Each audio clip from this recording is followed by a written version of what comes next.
Hello friends, how are you? Hope you all are doing well.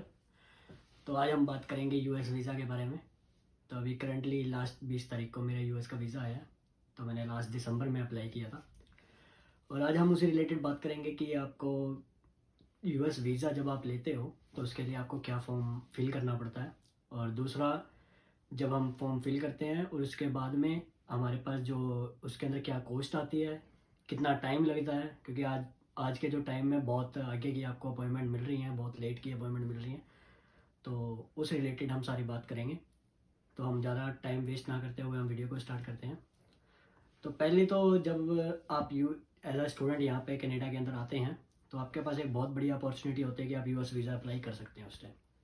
तो उसके लिए अब आपको एक सबसे बढ़िया जो चीज़ है कि आपको अपनी एक जॉब दिखानी पड़ती है कि आप एक जगह काम कर रहे हैं, बहुत बढ़िया पैसे कमा रहे हैं। और दूसरा, अब आपको दिखाना पड़ता है कि आप वहाँ जाना किस लिए चाहते हैं और किससे मिलना चाहते हैं। इसके लिए अब आपको एक DS-160 का फॉर्म होता है जो आपको फिल करना होता है।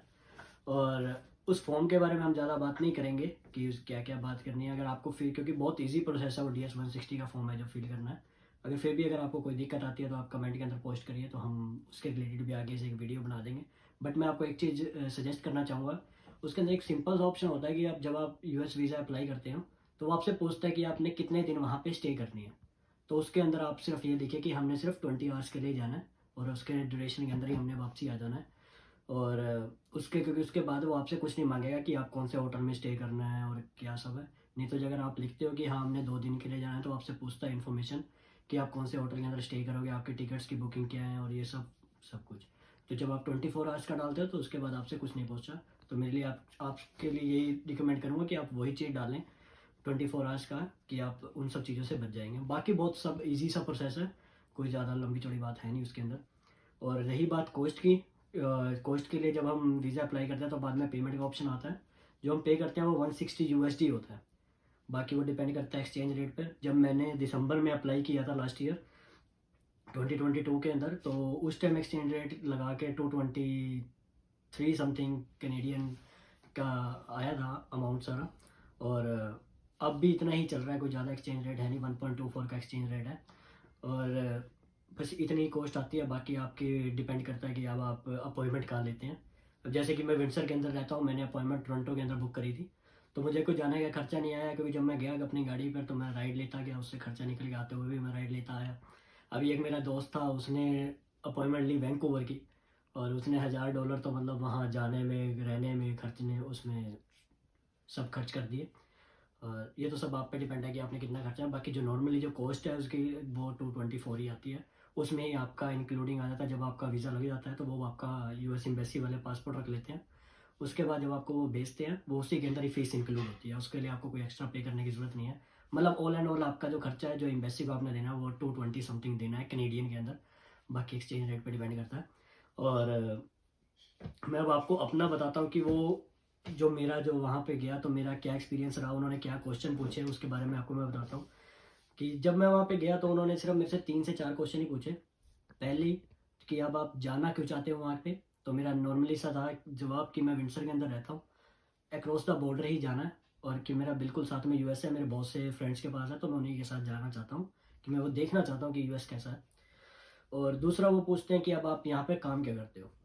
तो मैंने कहा कि मैं सिक्योरिटी के साथ हूँ, कंपनी के साथ, अगर आप चाहते हो तो मैं आपको पे स्टब्स दिखा सकता हूँ। तीसरा पूछा कि अब आपका स्टेटस क्या है करंटली कनाडा के अंदर। तो अब ये भी बहुत लोगों का मिथ रहता है कि आपको स्टूडेंट पे बहुत जल्दी वर्क परमिट, ओ आपको यूएस का वीज़ा मिल जाता है, कई को कहते हैं वर्क परमिट में मिल जाता है। कुछ नहीं है। आपको एक अपनी स्टेबिलिटी दिखानी होती है कनाडा के अंदर, कि आपके पास एक रिस्पेक्टिव जॉब है, बहुत बढ़िया आप पैसे कमा रहे हो, और आप सिर्फ यूएस के अंदर एक एज अ टूरिस्ट जा रहे हो, बस आपको यही शो करना है। उसमें डजेंट मैटर कि अब आप स्टूडेंट पे हो, वर्क परमिट पे हो। हाँ, ये जब आप स्टूडेंट पे होते हो उसके अंदर चांसेस आपके ज़्यादा होते हैं, क्योंकि आप स्टूडेंट पे हो और उनको पता है कि आप 2 साल की स्टडी कर रहे हो यहाँ पे, और आप ऑब्वियसली वापस आओगे। स्टूडेंट के अंदर ये बेनिफिट रहता है। जब मैं गया तो मैं अप्लाई स्टेटस पे था, मेरा तो मतलब कि जो स्टडी परमिट था वो अप्रैल के अंदर खत्म होना था, और मेरी मार्च 20 की डेट थी, उसकी अपॉइंटमेंट थी। तो मैं उन्होंने मेरे से पूछा कि अब आपका क्या स्टेटस है, तो मैंने स्टडी परमिट स्टूडेंट ही बताया, एज अ स्टूडेंट मेरा स्टेटस है। तो उन्होंने पूछा कि आपकी स्टडी तो कंप्लीट हो गई है दिसंबर में। तो मैंने कहा हाँ मेरी स्टडी कंप्लीट हो गई है। तो बोल रहे कि कौन सा कोर्स था, तो मैंने कहा पैरालीगल का कोर्स था। तो बोल रहे हैं कि पैरालीगल कंटिन्यू कब करना है। तो मैंने कहा कि मैंने पुलिस में जाना है, तो इसलिए मैंने as a security option choose किया कि मैं डील करना चाहता हूँ कि जो वहाँ के लोकल पीपल हैं, होमलेस पीपल हैं, उनसे कैसे डील करना है, इसलिए मैंने सिक्योरिटी का ऑप्शन चूज़ किया। तो उन्होंने मेरे को अप्रूव कर दिया। तो ऑल एंड ऑल अब आपको एक आपकी स्टेबिलिटी दिखानी है कि हाँ हमारा जो कनाडा के अंदर है स्टेबल स्टेटस है और हम वापस आएंगे, बस हमने घूमने ही जाना है। तो यही सब रहता है। और बाकी मैं आपको प्रेफर करूँगा कि जो आज के हिसाब से जो डेट्स मिल रही हैं वो एक एक साल के आगे मिल रही हैं। मेरे को भी जब मैंने दिसंबर के अंदर अप्लाई किया तो मुझे अप्रैल 2024 की डेट मिली थी। बट एक मेरा फ्रेंड है, वो काफ़ी उसके डेट्स वगैरह देखता रहता है बारी बारी, और उसने ही देख देख के ही मुझे अप्रैल की फरवरी की डेट लेके दी। तो ऐसे ही अब आप भी किसी को फालतू पैसे पूसे ना दीजिए कि कोई भी आपको कहता है कि मैं आपको डेट ले दूंगा। किसी के अंदर कनेक्शन नहीं है, लोग बोलते हैं कि मेरे कनेक्शन है मैं आपको ऐसे डेट, किसी का कोई कनेक्शन नहीं है। सब आपको डेट वहीं से चेक कर करके लेंगे। वहाँ पे एक ऑप्शन होता है रीशेड्यूल अपॉइंटमेंट का, वहीं से आपको डेट लेके देंगे। आपने भी अगर आगे कोई डेट मतलब आपको दूर की मिलती है तो अब आपके पास रीशेड्यूल, जब आप फीस पे करते हैं तो उसके बाद ऑप्शन दिखाता है रीशेड्यूल अपॉइंटमेंट का। तो वहाँ पे आप क्लिक करके टाइम टू टाइम, एक दिन में, 2 दिन में, 3 दिन लगातार आप देखते रहोगे तो आपको ऑब्वियसली नज़दीक की, बहुत नज़दीक की डेट मिल जाएगी। मेरे ऐसे ऐसे लोग भी थे जिनको अप्रैल 2024 की डेट थी और उनके जब उन्होंने फरवरी में देखा तो उनके पास मार्च 7 की डेट मिल गई थी। तो बहुत ऐसा सब मिल जाता है। तो अब आप भी किसी को फालतू पैसे ना दें, कोई 200 ले रहा है, कोई 150 ले रहा है, खुद आप अपना ट्राई करें तो आपको मिल जाएगा। तो ऑल एंड ऑल यही था। अगर फिर इसके बाद भी अगर आपको DS-160 भरने में कोई दिक्कत आती है, नॉर्मल स्टेप्स हैं उसके अंदर, सब आपने अपनी इन्फॉर्मेशन ही डालनी है।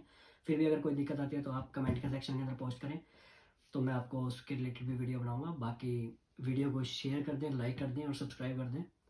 Thank you so much.